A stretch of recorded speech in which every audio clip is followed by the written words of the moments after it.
સાબરકાંઠા જિલ્લો શાકભાજીના હબ તરીકે ઓળખાય છે, ત્યારે આજે ટામેટા પકવતા ખેડૂતોની હાલત કફોડી બની છે. લાખોના ખર્ચે તૈયાર કરેલો પાક આજે કોડીના ભાવે વેચવા ખેડૂતો મજબૂર બન્યા છે. એક તરફ ઉત્પાદન ખર્ચ નથી નીકળી રહ્યો, તો બીજી તરફ અન્ય રાજ્યોની આવક અને નિકાસ બંધ થતા ભાવ તળિયે બેસી ગયા છે.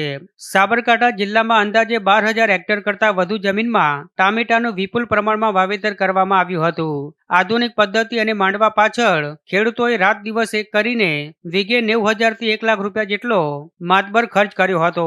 આશા હતી કે જ્યારે પાક ઉતરશે ત્યારે સારા ભાવ મળશે અને દેવું ભરાશે, પરંતુ વિધિની વક્રતા તો જુઓ. જ્યારે પાક તૈયાર થયો ત્યારે બજારમાં ટામેટાના ભાવ પટકાઈ ગયા છે. આજે પરિસ્થિતિ એવી છે કે ખેડૂતોને માંડ 5 રૂપિયા કિલોના ભાવ મળી રહ્યા છે. આ ભાવમાં તો ખેતરમાંથી ટામેટા ઉતારીને માર્કેટ સુધી પહોંચાડવાની મજૂરી પણ નીકળે તેમ નથી.